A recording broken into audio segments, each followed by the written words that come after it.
네, 목요일 주식심화론 오늘의 주제입니다. 화면 보시죠. 블랙홀이 된 잭슨홀, 남아있는 변수는? 오늘 상상인 증권의 김장렬 상무 함께하겠습니다. 안녕하세요. 네, 안녕하세요. 네, 8월 잭슨홀 미팅이 블랙홀이 되면서 네네. 미국 장과 우리 장을 끌어내렸습니다. 파월 연준 의장의 고강도 금리 인상 시사 발언이 나왔는데요. 사실 시장에서는 그 전에 이 CPI 추이를 보면서 이제 인플레이션이 정점을 형성하고 또 연준의 긴축도 조만간 정점이 나올 거라는 기대가 있었거든요. 바로 9.1% CPI가 나온 게 6월 분이었습니다. 그러면서 그 이후에 둔화되는 양상을 보이면서 이런 전망들이 있었지만 파월 연준 의장이 어림없다는 그런 식의 발언을 했습니다. 과연 이러한 고강도 긴축이 실물 경제에 충격을 줄 것인가 한번 체크를 해봐야 될 것 같습니다. 상무님 어떻게 판단하실까요? 충격은 있겠죠. 예. 물가가 엄청 높고 고점을 쳤는지 안 했는지 모르지만 빨리 내려오지는 않을 거라 보고, 그 다음에 QT 양적 긴축은 아직 본격화가 안 됐잖아요. 475억 달러씩 하는 거는 9월 달부터는 950억 달러로 늘리고, 3월 달, 5월 달, 7월 달 이렇게 네 번인가요? 3, 5, 6, 7 네 번 올렸단 말이에요. 근데 충격은 오는데 시기가 좀 걸리겠죠. 보통 이제는 금리가 올랐다고 해서 우리가 다음 달에 소비를 줄이지는 않단 말이에요. 소비가 하는 거는 유가, 우리 휘발유 값 때문에 약간 움츠려드는 거고, 전반적으로 경제에서 금리가 오르고 유동성이 줄어들어가지고 이거 소비를 줄여야 되겠다는 실질적인 행동으로 옮겨가는 데는 아마도 보통 경제학者얘기하는 게 6개월에서 1년 정도 걸린다고 하지 않습니까? 그러면 이제 3월 달부터 시작한 걸 6개월 치더라도 9월 달. 만약에 9개월 이렇게 하면은 연말, 연초. 그러니까 아직은 그 금리 인상과 QT라는 거의 임팩트가 본격적으로 확인되기에는 아직 시간이 더 남은 거예요. 그래서 그 전까지는 두려움과 그다음에 많이 경제가 안 좋으면 금리를 또 인하하지 않을까라는 금리 인하 피보트, 그런 게 설익은 기대 심리가 왔다 갔다 주식시장으로 좀 변동성이 있었지만, 결국은 페드가 이번에 얘기한 것처럼 쉽게 금리 안 내려.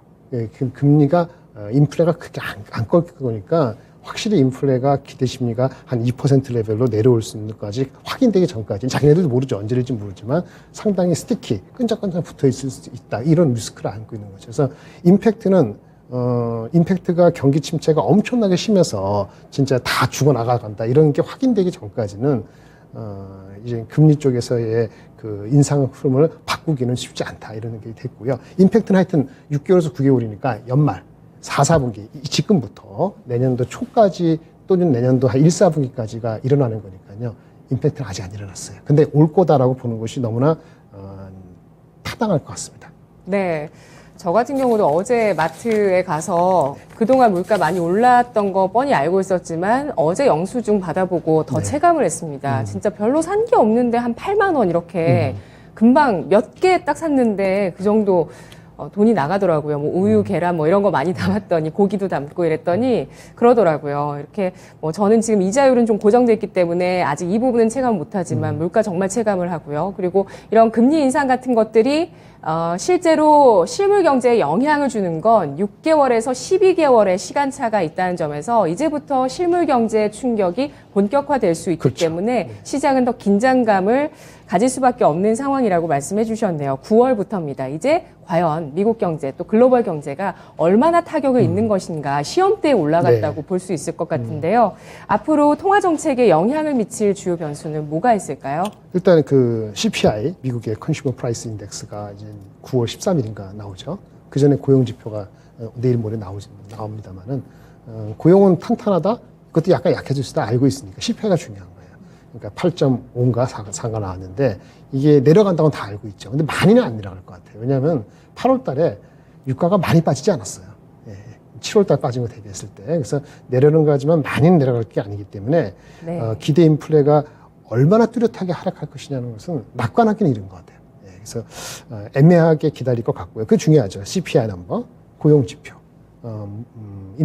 이제 실업률이 지금 3.56인데 내부적으로는 한 4%, 5%까지 용인한다는 얘기가 흘러나오거든요. 그럼 거꾸로 4, 5% 갈 때까지는 금리 인상을 계속 하겠다는 거잖아요. 그건 미국이 갖고 있는 여유라고 볼 수 있을 것 같아요. 그렇죠. 거기는 그런 여유인데 네. 다른 나라는 그런 여유가 없는 나라가 있죠. 그렇죠. 약한 고리가 먼저 나가는 거니까 네.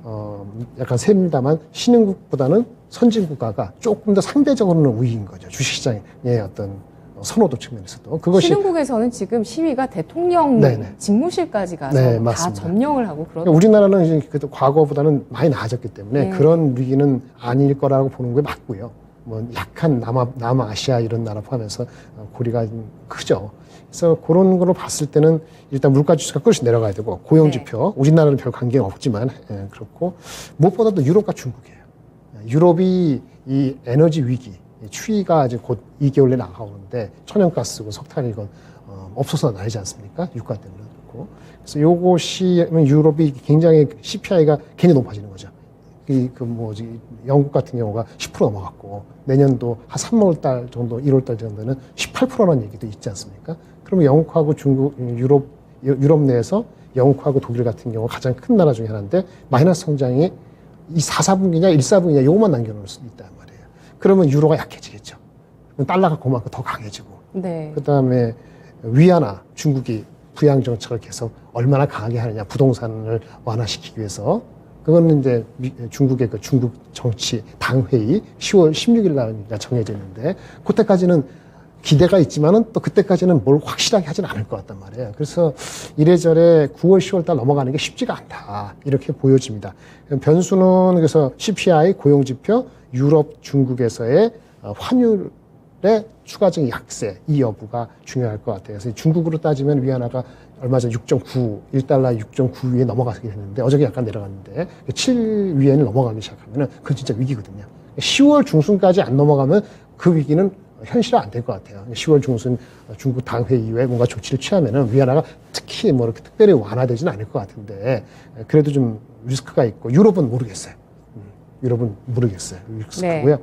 이래저래 오리무중이란 말씀이시죠? 예측하기 오리무중이죠. 어렵다. 예, 오리무중. 낙관할 수 없는 거죠.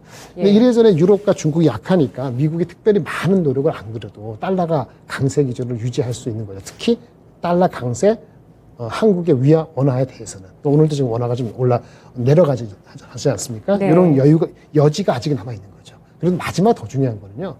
사실은 이거는 뭐 제 내피셜일 수 있습니다만은 미국이 기본적으로 스트롱 달러를 지금 원해요. 그렇다고 저는 보고 있어요. 그러니까 물가 때문인가요? 물가가 핑계가 되기도 하고 중요한 모티베이션이 되는데 지금 러시아의 그 우크라이나 침공으로 인해서 지금 헤게모니가 지금 개판됐지 않습니까? 미국 주도의 패권이. 그래서 미국 패권에 도전하는 걸 막기 위해서는 결국은 달러 강세가 계속 유지될 필요가 있습니다. 그래서 유럽도 러시아도 그렇고 중국도 말을 안 듣죠. 심지어 뭐 사우디도 증산하겠다 그랬다가 증산 안 한다고 하지 않습니까? 감산한다. 감산. 감산하겠다고 하다가 안 한다고 그렇죠. 했죠. 그럼 북한은 이제 잠잠합니다만 북한도 언제 모르. 그러니까 한마디로 미국이 동맹을 끌어나가려면 우리나라도 치포 동맹 IPEF인가요? 그런 거 동맹 이끌어가려면 뭐가 모티베이션이 있어야 되는데 우리 미국은 강해. 스트롱 달러야. 이걸 가지고 끌고 갈 수밖에 없어요. 그래서 안 그래도 스트롱 달러에 대한 필요성이 정책적으로 느끼고 있는데 유럽하고 중국이 약하니까 저절로 달러가 강세가 되니 제 생각에는 중국의 당대회 10월 중순 그다음에 미국의 중간선거 11월 8일 이때까지는 어느 것도 방향을 쓰기 어렵기 때문에 변수는 이렇게 몇 가지 있습니다만 어느 것도 파지티브하게 돌아선다고 이렇게 희망을 돌리기에는 조금 이릅니다. 기다려보고 와치하는 모드로 갈 수밖에 없다. 이렇게 보여집니다. 네. 변수는 아니라 했는데 쉽진 않아요. 네. 계속해서 추이를 관찰할 수밖에 없는 상황입니다. 중요한 변수들이 예측 불가인 상황이라고 보고 있는 거죠. 미국에서 지금 때려 눕혀야 하는 대상이 굉장히 많습니다. 네, 때려 눕혀. 러시아 같은 공산주의 국가 뿐만 아니라 물가까지. 그런데 물가는 이제 뚜렷하게 하락돼야 된다고 말씀해 주셨는데요. 연준이 물가가 얼마까지 내려올 때까지 금리 인상을 강력히 추진할까요? 아주 이론적으로 따지면요. 네. 그 물가 지수가 6%다. 안 내려온다 하잖아요. 그러면 이거를 잡으려면은 금리를 6% 맞추면 돼요. 실질금리 실질금리. 말씀이시네요. 근데 그렇게 맞추면은, 갑자기 맞추면은 이 경기가 내려간단 말이에요. 그러니까 그 속도를 맞춰가면서 가는 거란 말이에요. 근데 내년에 우리나라도 얘기했습니다만, 물가 지표에 대해서 4%가 된다고 장담을 못 한단 말이에요. 그런데 금리는 4% 이하까지만 올리기를 시장에서 기대한단 말입니다. 그러니까 거기 괴리가 있는 거죠. 그러니까 지금 항상 괴리가 있는 거예요. 물가가 빨리 안 내려오면 금리는 생각보다 더 올라갈 수 있다는 게 현실인데 시장의 참여자들은 그렇게까지 안 보는 경향이 아직까지도 있어요. 그래서 그 괴리만큼이 다운사이드다 이렇게 보시면 될 것 같습니다. 그래서 내년에 평균 기대 심리 한 4.5% 정도의 물가 지금 8%인데 내년 네. 상반기에서 5% 가면은 금리는 아까 말한 강달러를 강력히 요구하지 않으면 한 4%에서 4% 초반 4% 초반 4.25 정도까지가 아마 목이 아니겠느냐. 사실은 더 해야 될 것 같은데 그렇게 못하고 정책의 한계로 그 정도로 머물지 않을까 싶습니다. 네. 이 현실을 깨닫지 못하고 있는 시장 참여자들의 현실 감각을 위해서 아무래도 여는 총재들 발언이 계속 이어지는 것 같습니다. 존 윌리엄스 여는 총재도 지금 수요가 공급을 훨씬 초과하는데 이자율을 올려야 된다. 그렇죠. 우리는 아직 멀었다. 네네. 이렇게 발언을 했고요. 또 간밤에 나왔었던 발언을 보시면은 클리블랜드 여는 총재가 실질 금리가 플러스로 이동해야 된다. 내년에는 4% 이상의 그렇죠. 기준금리로 가야 될 것이다. 이런 발언들을 했습니다.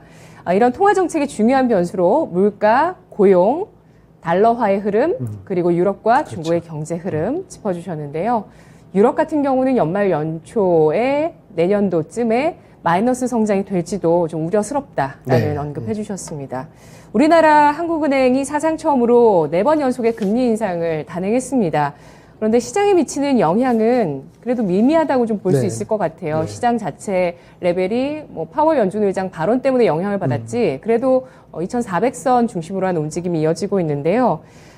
현실적으로 고금리가 장기화될 가능성에 대해서 대비를 해야 될까요? 그 대비를 해야죠. 미국이 아까 4%까지 올라가고 우리는 뭐 계속 쫓아가는 거죠. 괴리가 0.5% 정도는 계속 유지되는데 아까 말씀드린 유럽, 중국 탔을 때 한국 원화가 약세될 수 있잖아요. 여지가 계속 벌어지면 안 되란 말이에요. 그래서 어느 정도 갖춰야 되는데 그러면 이제 우리는 사실은 더 선제적으로 했으면 좋겠다는 생각이 갖고 있습니다만 부동산 네. 문제가 있고 가계부채 네네. 문제가 남아 있으니 시간을 좀 벌고 싶을 거예요. 우리 그 한국은행 총재도 그렇고 금융통화위원회도 그렇고 그래서 아마도 내년도 한 초반까지는 봄 되기 전까지는 금리를 우리가 선행적으로 더 앞서가기는 도저히 불가능한 것 같고요. 근데 그 방향은 금리 인상 맞거든요. 미국이 만약 4.4%, 4.2% 간다 내년 중반에 또는 올 말에도 되면은 한국도 3% 정도 연말 기대 심리 갖고 있는데 지금 3.5 이상 가진 거죠. 3.5 이상 하면은 굉장히 그 모기지 우리나라 모기지 금리 같은 건 굉장히 임팩트가 내년 상반기에 참다가 내년 상반기에 터질 수도 있어요. 그러면 소비가 주는 거죠.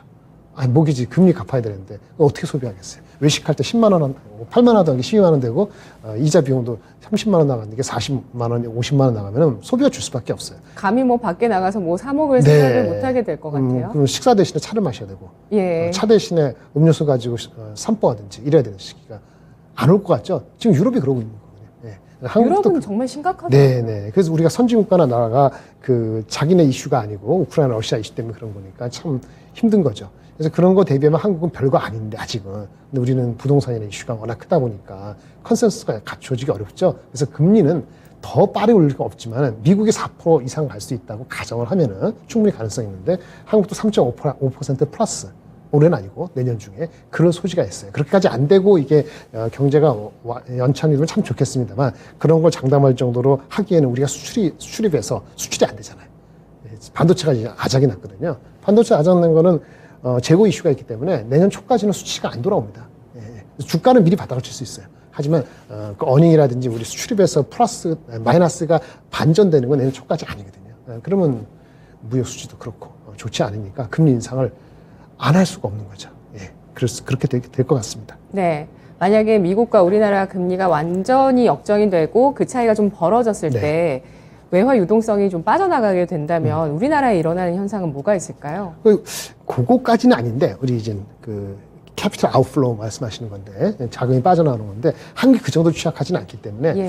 그거 현실화는 아직까지는 아닌 것 같아요. 그나마 다행인 거고요. 그래도 우리가 좀 선제적으로 금리를 올려야 된다고 보시는 이유가 있으실 거예요? 그거는 안 올리면 우리 투자, 우리 주식시장, 저는 주식시장에 있으니까 주식시장이 불리한 거죠. 금리 올라가서 우리 원화가 계속 약세가 아니다라는 심리가 이게 1350, 1400 계속 갈 수 있다면 외국인이 사겠어요? 안 사죠. 늦게 사지 않습니까? 그럼 주시장 계속 내려가는 거거든요. 2200이 갈 수도 있어요. 근데 물론 1350, 저는 테크니컬이 1380 정도면 일단 그거랑 10월, 11월에 어느 피크아웃 될 거라는 걸 기대에 가면 가지고 1370, 80인데 그거 일단 뚫어버리면 투자가들이 뒤로 빼거든요. 계속 약세가 될 수 있다는 거죠. 근데 네. 우리가 금리를 안 올려요. 빨리 안 올리면 어떻게 되죠? 그럼 계속 올라가는 거잖아요. 그럼 누가 얘기하는 거죠? 1400, 1500까지도 가게 되면 진짜 위기가 없다가 위기가 생길 수도 있단 말이에요. 그런 측면이 있기 때문에 1400 가까이 되기 전에 괴리가 금리가 미국이 3.5가 아니고 올해 연말에 4% 된다 그러면은 우리가 3%가 아니고 연말에 한 3.25 정도까지 하려면 25, 20회가 아니고 한 번 정도 자이언트 빅 스텝이 나와야 될 필요가 있거든요. 그래서 계속 미국하고 바라보는 거예요. 그래서 금리가 지금까지 한 0.5 갭은 괜찮은데 더 벌어진다면은 아까 말씀한 수출 가지고는 단기적으로 해결이 안 된다. 수출 가지고 안 되니까 무역 수지가 적자는 아닌데 이렇게 되면은 금리를 올릴 수밖에 없는 거죠.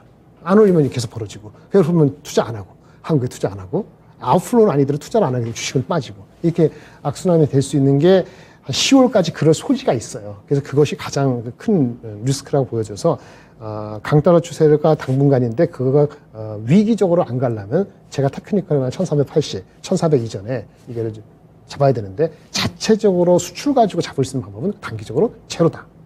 그러면 정책적으로 나올 수밖에 없는 거죠. 맞춰가야 돼요. 어느 정도는. 통화 정책적으로 맞춰가야 됩니다. 나설 수밖에 없는 네, 상황이고요. 네. 이런 것들이 금리 인상의 속도와 연관이 되어 있어서 시중의 유동성은 이렇게 좀 말라가고 있고 타이트해지는 거죠. 예, 타이트해지고 있고 이런 것들이 주식시장에 계속된 부담으로 적어도 한 10월까지는 네, 좀 그렇죠. 가속화될 가능성이 10월 중순에 있고요. 중국이 이제 중국 당대회, 예. 11월 8일에 미국의 중간 선거 이전까지는 뭐가 바뀌지 않을 거잖아요. 네. 우리가 뭐 우리 그 2차 전지에 대해서 우리 한국 예외를 해달라 전기차 보조금 주는 거 우리는 한국 전기차를 미국에 생산 못하니까 현대차 같은 경우에 지금 외교적으로 막 난리치지 않습니까? 근데 그것도 결국은 미국의 선거가 있으니까 그게 될까 안 될까 좀 노심초사하고 있잖아요.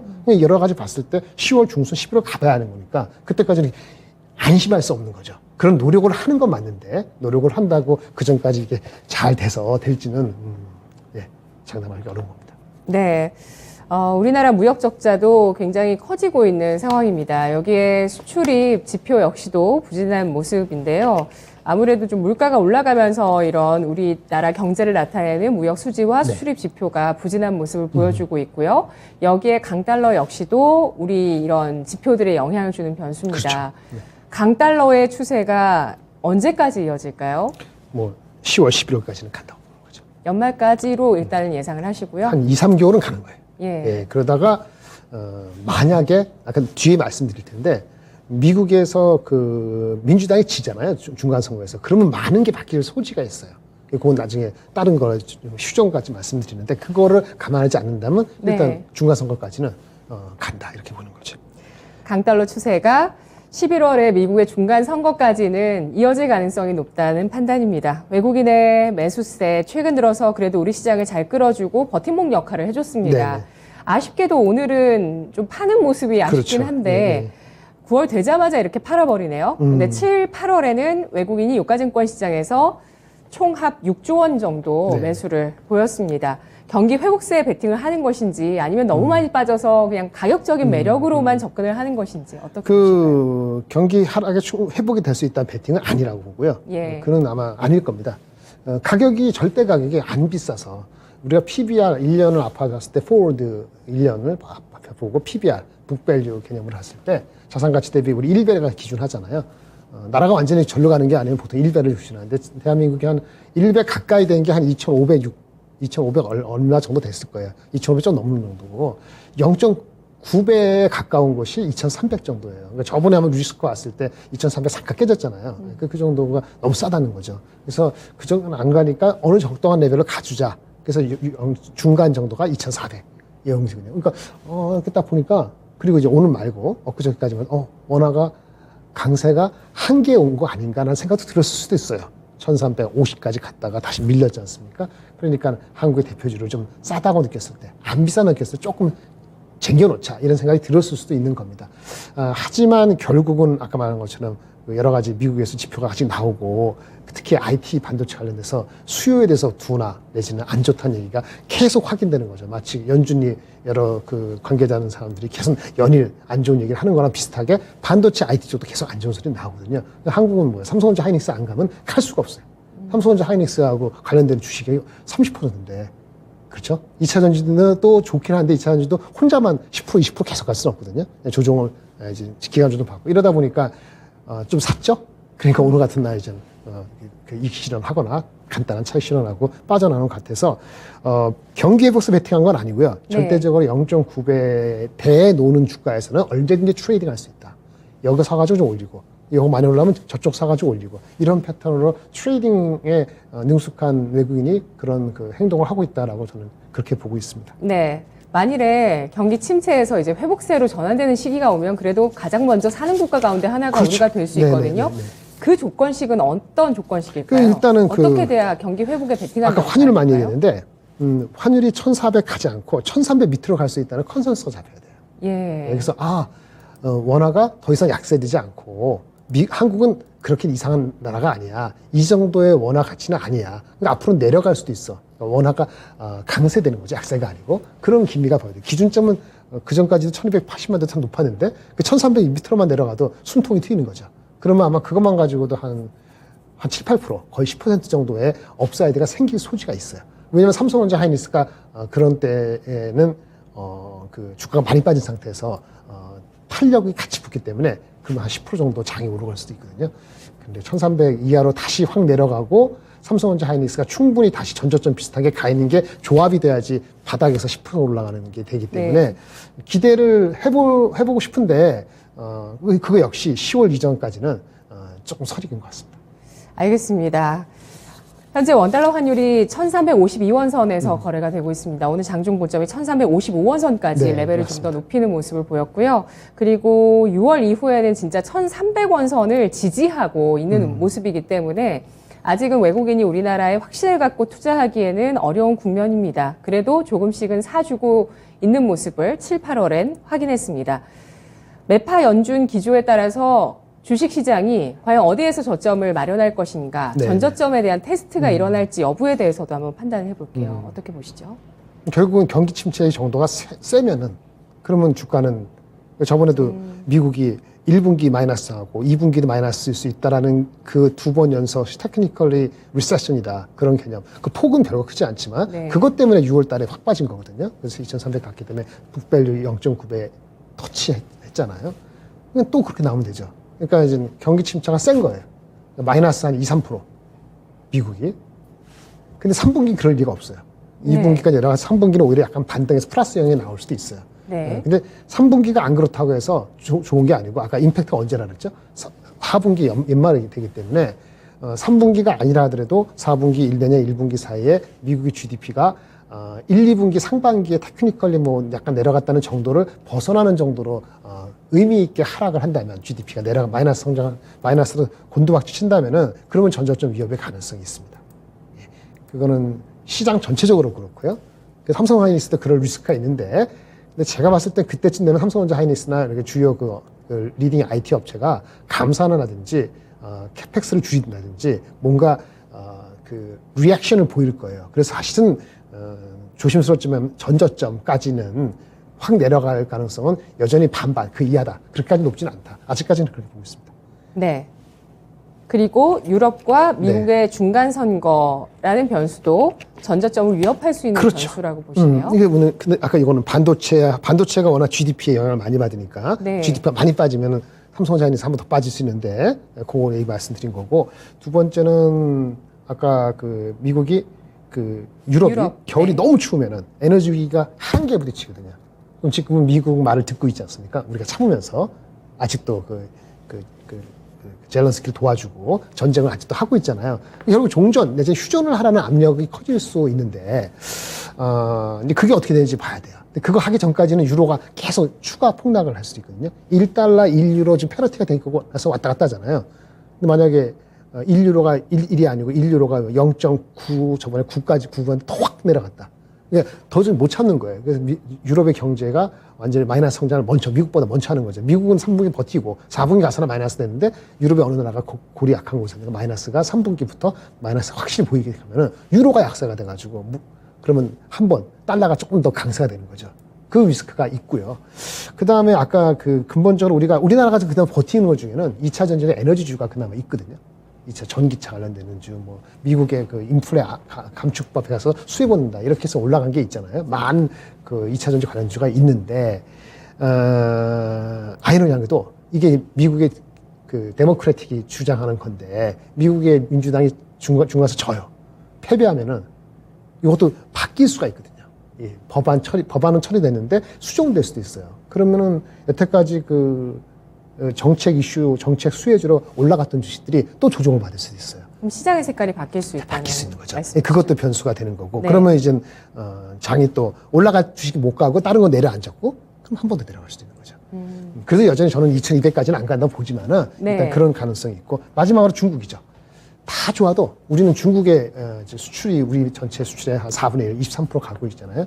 근데 중국이 이제 뭐 부양 정책을 치느냐 아니냐 했는데 전당대회 공산당 전당 당대회가 10월 16일로 확정됐는데 거기서 얼마만큼 중국의 그 코로나 정책이랄까 아니면 부양 정책이 강하게 나오느냐 안 나오느냐에 따라 가지고 한국의 주식인데 이게 재미가 없게 나오면은 그러면 거기에 대한 기대 심리가 없어지면은 건설이라든지 또 중국 부양책에 대한 기대 심리 같은 건설 기계장 이런 쪽도 다시 올라갔다가 내려갈 수 있거든요. 예, 그런 것들이 다 도사리고 있어요. 근데 가장 큰 거는 GDP고, 그죠? 예, 그 다음에 유로화 폭락이고 앞에 거 두 개가 가장 큽니다. 네. 그래서 3분기, 4분기에는 미국과 유럽의 GDP 동향 잘 지켜보셔야 될 것 같습니다. GDP와 환율 연계해서 함께 지켜보시고요. 만일에 강추위가 겨울에 온다면 유럽 쪽의 경제가 더 어려워질 수 있는 가능성, 이것이 또 하나의 증시를 위협하는 변수 되고 있고요. 또 미국과 중국의 정치적인 변수 역시 전저점을 위협할 변수가 될 수도 있다는 점입니다. 이건 또 하나의 설익은 기대가 될 수도 있을 것 같은데요. 이제 시장이 약세장에서 좀 벗어나는 시기가 언제쯤 올지, 뭐 앞으로 1년, 2년 정도는 횡보해야 될 것이다. 이런 얘기들 전망해 주시는 분들도 계시는데요. 시장이 베어마켓에서 벗어나서 상승세를 지속하기 위한 과제를 알아보도록 하겠습니다. 뭐가 있을까요? 그 두 가지를 말씀드리는데 미국의 금리가 4% 또는 그 이상 올라서 빨리 금리 인하를 안 하고 그냥 그렇게 인플레 내려갔다 기다린다. 그 내년도 중반까지다, 여름까지다 이렇게 보면은 장도 그때까지는 별로가 없어요. 그냥 트레이딩 장 그게 네. 기본적인 거죠. 나라마다 좀 다르지만 네. 두 번째 근데 그 벗어나려면 어떻게 되냐면은 좀 표현이 그렇습니다만 생직사 사직생이라고 막 아둥바둥하면은 죽고 죽기를 각오하면 산다면 그런 얘기 있잖아요. 그러니까 반도체 말씀드릴게요. 지금 수요가 안 좋아요. PC도 안 좋고 휴대폰도 안 좋고 심지어 데이터 센터도 가격 내고 할 때 터프하게 나오고 가격 내려간다니까. 네. 재고는 쌓이고 있고 그렇죠. 지금 힘들거든요. 어떻게 하느냐? 재고 방출하는 거예요. 엄청나게 싸게 해서 다 떨구는 거죠. 연말 가기 전에.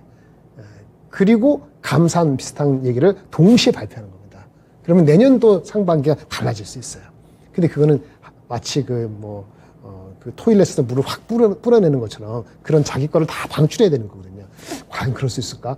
근데 그렇게 하면은 할 수 있는 결단을 내리면 효과는 내년 상반기에 엄청날 거예요. 물론 그렇게 하면은 올해 그 하반 연말 가기 전에 반도체 주가가 한번 전저점을 잠깐 내려갈 수도 있어요. 하지만 아까 그 수요가 너나 나쁘다는 리액션, 그 액션에 대해서 반작용을 해가지고 우리가 할 힘이 있다, 반작용 힘이 있다는 걸 보여주면은 투자가들은 한국의 리딩 업체들이 몇 개 안 되기 때문에 망가질 때 망가지는 주가적인 측면에서 받아내고 내년도에 튈 수 있는 걸 기대하기 때문에 의외로 생각보다는 붕괴되지 않고 내년 상반기에 받아볼 수 있어요. 그래서 생직사 사직생으로 결단을 내려야 되는데 재고 방출, 그다음에 감산 이런 리액션을 보이는 거다. 언제? 연말 이전에. 마찬가지로 지금 가장 큰 이유가 이슈는 뭐냐면 이건 IT 얘기했는데 우리가 이제 금리가 안 내려가는 이유는 인플레가 하이퍼란 말이에요. 인플레를 잡으면 금리를 많이 안 올려도 되잖아요. 인플레 잡으면 어떻게 되느냐? 인플레가 뭐냐? 돈을 많이 풀어서 돈을 팔아서 돈을 회수하는 건데 그렇죠. 그걸 가중시킨 거는 전쟁이거든요. 하나 말씀드리면 전쟁을 끝내면 돼요. 전쟁을 완전히 합의 평화 협정 맺어서 이렇게 하기 쉽지 않더라도 일단 휴전을 하면 돼요. 오피셜리. 그런데 이제 젤런스키가 있고 미국이 이렇게 있는데 잘 안 되잖아요. 이게 그 러시아가 말을 안 듣는단 말이에요. 그래서 유가를 확실하게 이것도 생직선 사직선인데 미국의 경제가 아까 마이너스 1, 2%가 아니고 마이너스 3% 이렇게 각오하고 금리를 아까 4, 5%가 아니고 한 6, 7% 올리는 거예요. 무지막지한 것 같죠? 옛날에 그랬어요. 옛날에 그 1979년, 80년 그때 폴 볼커가 있고 레이건 대통령이 있을 때 그때 네. 오펙발로 해서 금리가 뭐 인플레 15% 잡는다 해서 15% 올리거든요. 그러니까 인플레만큼 올리는 거죠. 이렇게 올리면은 내려가요. 그럼 어떻게 되죠? 수요가 주니까 그러면 유가가 아마 60불대로 내려갈 겁니다. 작년에 70불이었거든요. 그러면은 결국은 같이 망가지지만 러시아가 포기하고 협상에 나올 수밖에 없는 게 하나 있는 거예요. 그래서 역으로 엄청난 금리 인상으로 아주 경기 침체를 크게 받아들이면은 일정 시간 후 아주 강한 탄력을 받아볼 수 있다. 이런 것도 정책적인 기조가 되는 거죠. 그래서 쉽지 않은데 그렇게 될 수 있고 또 하나는 저쪽 그 젤렌스키 우크라이나에 대한 지원을 점차 줄이다가 확 끊는 거죠. 전쟁이 벌써 6개월, 7개월인데 내년도 넘어가면 1년 가까이 되는 거잖아요. 그러면 이제 지칠 때가 됐어요. 유럽도 힘들고 그 다음에 이제 결정적으로 젤렌스키 입장에서는 그럼에도 불구하고 전쟁을 끌고 가고 싶어 하거든요. 한 2024년 자기 재선할 때까지 3월 달까지 끌고 가고 싶어 하죠. 전쟁이 일어나면은 이게 재래 전쟁과 비슷하기 때문에 1년 만에 안 끝나고 지리분열은 2년, 3년 가거든요. 우리나라 그 6.25 아무도 기억 못하고 저도 태어나지 않았지만 6.25 때 전쟁이 일어나고 나서 6, 7개월 지나고 나서 145 때 다음에 전쟁은 피로감 때는 떨어지고 어쩔 수 없이 유엔이라지 많은 사람들이 이해관계가 다르니까는 협상을 종용하고 이스만 대통령이 거부를 했지만은 결국은 전쟁 나고 나서 1년 만에 결국은 첫 협상에 들어갔거든요. 협상에 들어갔는데 전쟁 끝나고 그 다음에 2년이에요. 하지만 첫 1년 만에 모든 게 아주 힘들어졌다 이런 얘기죠. 우리도 마찬가지로 대입을 올해 그 연말에서 내년 초 되면은 미국이 협상을 종용하기 위해서 결단을 내리면은 그러면은 전쟁에서 휴전 쪽으로 갈 수도 있다는 얘기죠. 그러면 지원을 끊어야 되는데 민주당이 역시 아까 지원을 끊지 못할 수가 있어요, 스스로. 그래서 제 생각에는 민주당이 지면은 그러면 오히려 공화당이 이기면은 젤렌스키 우크라이나에 대한 지원이 저절로 약해지면서 오히려 거꾸로 휴전을 유도할 수 있는 그런 아이러니한 시나리오가 갈 수 있다. 그러니까 결론적으로는 그런 일들이 발생해야 되는데 휴전을 유도할 수 있는 극단적인 어떤 그 결단이 나타난다면 모르겠지만 그렇지 않으면은 상승 여력은 제한적이다 이렇게 말씀드리겠습니다. 네, 알겠습니다. 특히 IT 업계에서 지금 뭐 재고 부담이 큰데 재고를 방출하고 감산을 하거나 전쟁을 끝내거나 아니면 강력한 금리 인상이 있거나 사직생, 생직사의 이런 어떤 이벤트가 나온다면 주식시장은 오히려 그 이후에 상승 추세를 강하게 잡아갈 가능성이 있다는 전망을 해주셨는데요. 김장렬 상무의 포트폴리오 전략 세워보도록 하겠습니다. 오늘 마무리하는 네. 코멘트가 될 것 같은데요. 네. 하반기 어떻게 전략 세울까요? 아까 극단적인 어떤 액션이 일어나지 않고, 그 다음에 환율도 1370, 80 정도에서 머물고, 이렇게 된다면은 아마 2300까지는 이하로는 안 갈 것 같아요. 네. 네. 하지만 2500 이상으로 가는 것도 굉장히 쉽지 않다. 완전히 박스 갇혔다. 전략은 현금 반 이상 있는 게 맞아요. 현금을 50%, 60% 갖고 있고, 철저하게 자신 있는 종목만 분할해서 사는 건데, 특히 IT 종목이나 중소 종목을 사실 때는 아무리 좋은 종목을 하더라도 뭐 한 10번, 20번 나눠서 사는 개념으로. 그러니까 지금부터 3개월 사가지고 내년을 바라본다 생각을 해야지 지금 사가지고 한 달 뒤에 승부 보겠다는 거는 좀 이른 것 같아요. 그래서 여전히 2차 전지에서 뭐 포스코 홀딩스라든지 대보 마그네틱 좋아하고요. 에너지에서는 LX 인터넷이나 석탄 관련되는 그런 회사 그렇게 되고 현금 비중 많고 어텐션 종목으로서는 아까 하이닉스 같은 거는 앞으로 한 20번 나눠서 하면 되고요. ISC 좋아하고 네. 에브리봇은 로봇 청소 로봇인데 제가 오늘 리포트 냈거든요. 예. 보시면 아마 참고가 되실 것 같습니다. 네, 알겠습니다. 지수의 하단은 2,300으로 보고 있고요. 또 상단은 2,500입니다. 2,500도 PBR 1배 수준까지 회복이 못 되는 수준이어서 사실은 뭐 위기 상황의 지수대라고 볼 수 네, 있는데요. 기본적으로 그걸 전제를 깔고 있는 거니까. 예, 그런 흐름, 박스권의 답답한 흐름이 이어지기 때문에 종목은 정말 철저하게 자신 있고 좋다고 생각하는 종목 혹은 돌아섰을 때 강하게 탄력을 보이면서 회복할 수 있는 섹터 내 종목 가운데서 분할 매수 권장하고 있습니다. 대보마그네틱, SK하이닉스, ISC는 상상인 증권의 커버 종목이니까요. 관련 리포트도 챙겨보시면 좋을 것 같습니다. 분석 잘 들었습니다, 상무님. 네, 감사합니다. 고맙습니다. 네. 네, 지금까지 투자 판단에 도움드릴 수 있는 내용들 확인해봤습니다. 다만 주가의 상승과 하락을 보장하지 않는다는 점 유의하시면서 투자하십시오. 오늘 상상인 증권의 김장렬 상무와 함께 하반기 전략 세워봤습니다. 오늘 남아있는 오후장 마무리 잘 하시고요. 저는 금요일장에 뵙겠습니다. 고맙습니다.